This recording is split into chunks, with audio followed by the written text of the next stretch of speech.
Good morning everyone. So welcome back to our continuation session on electric field intensity due to line charge density. So we are talking about second case where we are considering infinite line. So we have infinite line on z axis. It is extended from positive z axis towards negative z axis up to infinity. So last session we have seen we have source on z axis. It is applying electric field intensity on a point which is available on floor. For that we have used a formula of differential electric field intensity which we derived from Coulomb's law. Then we discussed about the distance vector r bar. It is nothing but destination points minus source point. From that we have calculated unit vector ar cap, which is equal to r ar cap minus z az cap divided by square root of r square plus z square. Now we have to keep this direction value into the total vector E bar. So now I will erase this part and then I will put the values and we will continue the derivation. So until then you just wait for a while. So I will just pause it. Now here we will take the value of differential electric field intensity, which is equal to rho L dz by 4 pi epsilon naught r square.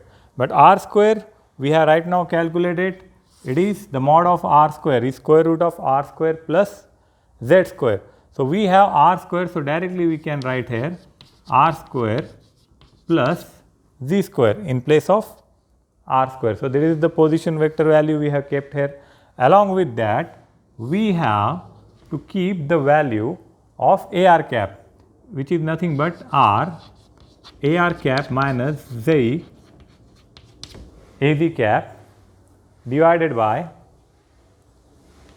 square root of r square plus z square.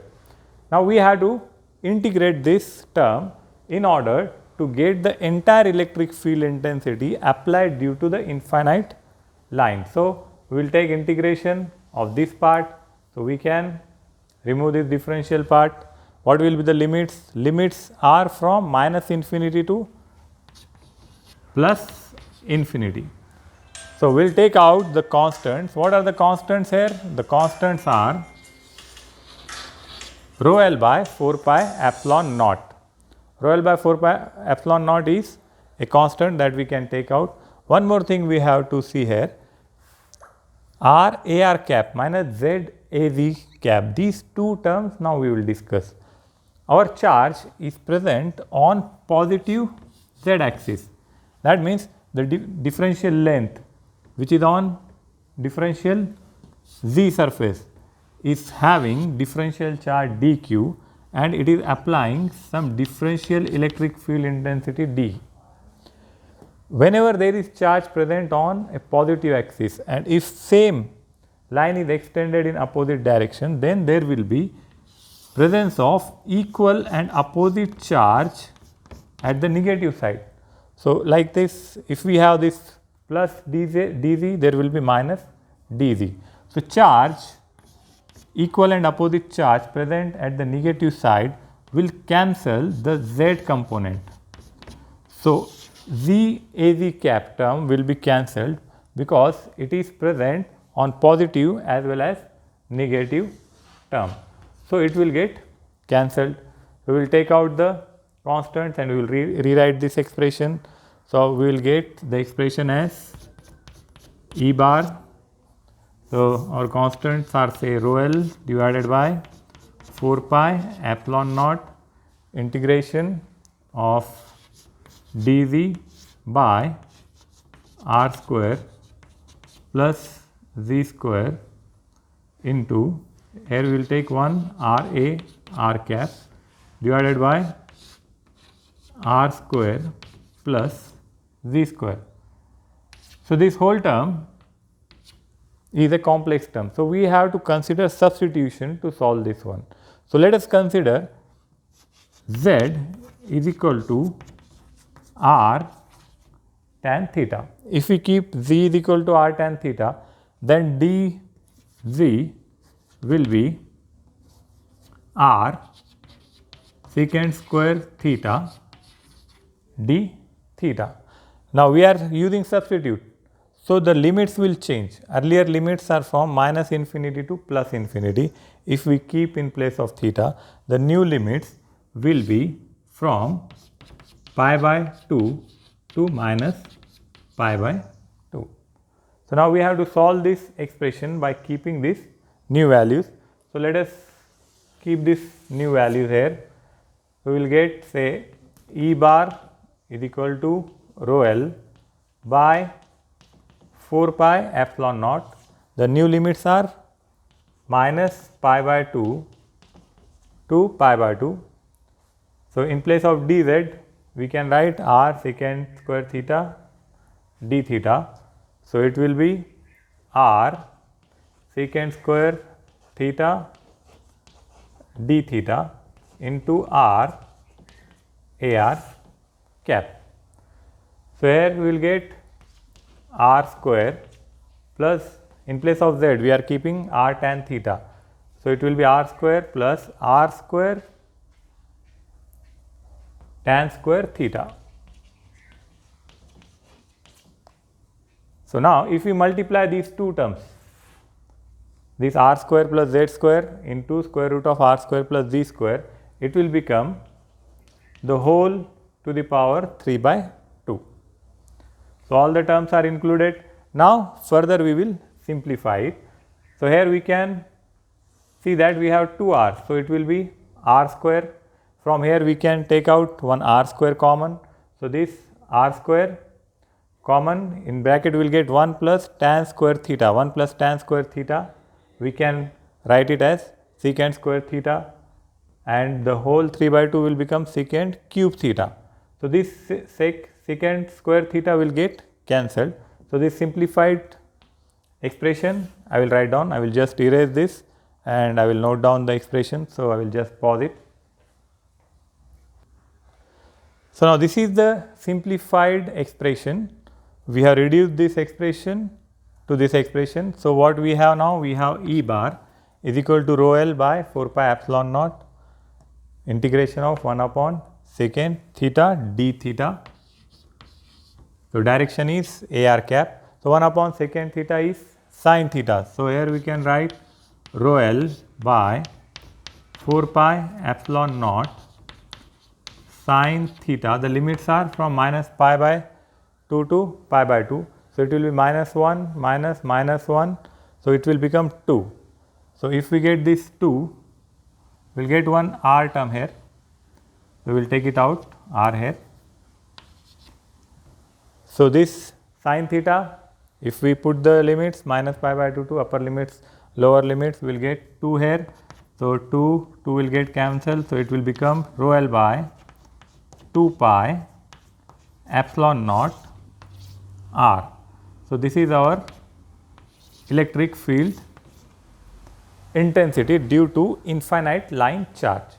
So what is the difference between earlier expression? Earlier for point charge, electric field intensity was q by 4 pi epsilon naught r square. Now we have one expression for point charge, one expression for infinite line charge. Now this case is for line charge. Now we have to consider second case where we will consider surface charge. Now in this case surface will be distributed and that surface will apply some electric field intensity in surrounding region. So say this is my surface and I will consider only one plane, and this plane is full of charge, and the charges placed on that will have some force lines going out in the surrounding region, and there may be some point placed in the space. So how much force is applied from this entire surface on given point P is part of our calculation. So in this case we have to replace line with surface.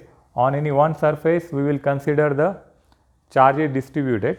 Now I will just erase this and we will continue. So we will consider our surface on the floor and point destination on this line. So in place of source we will have destination, in place of destination we will have source.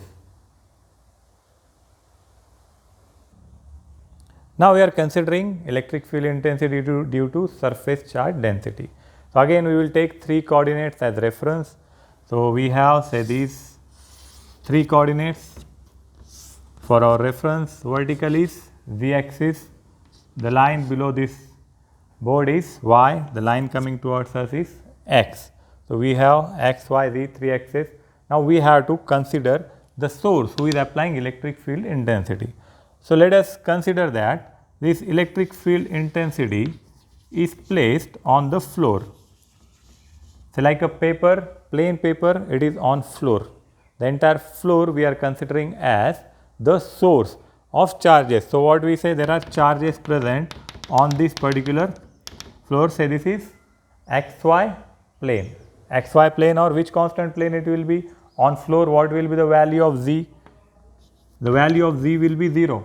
So it will be called as z constant plane, and values of x and y are changing. We have discussed it in the coordinate systems. So it is called as z constant plane or xy plane, where values of x and y are changing. So this is plane where all charges are present. Say this is our surface S. So from this we will consider small differential surface ds for mathematical purpose. The small differential surface will have small differential charge dq, and he is applying some small differential electric field intensity d. These values we are using for mathematical calculation. Once we have the formula, we will calculate it by using integration for the entire surface. So this is our source. Destination point we will consider on z axis. So say this is my point P, which is destination point. What will be the point location here? So if we consider cylindrical coordinate system, radius will be 0. The angle will exit say phi, and there will be some height z. So this will be the destination. Now this source is applying some force on destination. So we will show arrow from source to destination. What is this arrow for? This arrow is representing position vector r bar. And how we calculate r bar? R bar is calculated as destination points minus source points. So we have seen what are the destination points. So what are the source points? Source points, here for this place there will be radius. So there will be r, there will be some angle phi, but z is 0 here. So it will be r comma phi comma 0. These are our source points. So what will be r bar in this case? R bar in this case will be first term, say 0, destination minus source. So 0 minus r, so it will be minus r ar cap. Then phi minus phi, it will be 0. Then z minus 0, it will be positive 0, so it will be plus z az cap. So this is our r bar. What will be mod of r bar? Mod of r bar will be square root of r square plus z square. What is next step? To calculate the direction component. For this, direction component is given by ar cap. Ar cap is equal to r bar divided by mod of r bar. So it is nothing but r ar cap plus z az cap divided by square root of r square plus z square. So these are our prerequisites we require. Now one more thing we can see here. Now earlier this should be minus. Earlier in previous example, the charge, source charge was present on positive z axis. So equal and opposite charge we considered on negative z axis, and the z component was cancelled. Now dq is present on this z constant plane with radius r. So with equal radius at opposite side, there will be equal and opposite charge, which will cancel this term. So that we have to consider in derivation. So what is our next step? Now this is the line, it is applying some differential electric field intensity dE. So what is basic formula of dE? We derived from Coulomb's law. From Coulomb's law, we derived that, say, E is equal to Q by 4 pi epsilon naught R square. If it is E bar, we have to take AR cap. Now here we are considering small differential E, dE bar. So there will be small differential charge dQ. So what is this dQ value? This dQ, here we don't have a single charge, we have the density of charges. We are considering that there are number of charges equally distributed. So this surface is considered as uniform density surface. The density of charges is same, everywhere number of charge distribution is same. So how we calculate this? Charge density is given by rho s. So if we take out here rho s for any density, last time we have discussed the simple formula cos per surface area. Cos of charge density is nothing but charge. If charge is dq, it will be dq and inversely proportional to the surface area ds. So from here we can say that what is, if we take dq is equal to, what will be dq is equal to? dq will be equal to, we will shift this term to LHS, so it will become rho s ds. So value of dq we can keep here. So what will be the expression here? It will be now dE is equal to, in place of dq we will have rho s ds divided by 4 pi epsilon naught R square into AR cap. Now one more thing we have to discuss here. What about this ds? We discussed about coordinate system to use it in the derivations. Now this differential surface where the entire charge is present on xy constant plane. So this differential surface is given by, say, ds where z constant plane. So we will write it as dsz. So this dsz is product of remaining two terms. What are remaining two terms? One is phi term, it is given by r d phi, and another one is, one z is gone, so it will be r d phi dr. So in sequence we will write it as r dr d phi. We can keep this value of ds in place of this expression. So we will get d bar is equal to rho s into r dr d phi divided by 4 pi epsilon naught R square. Now in place of AR cap we can put this value. So here we will have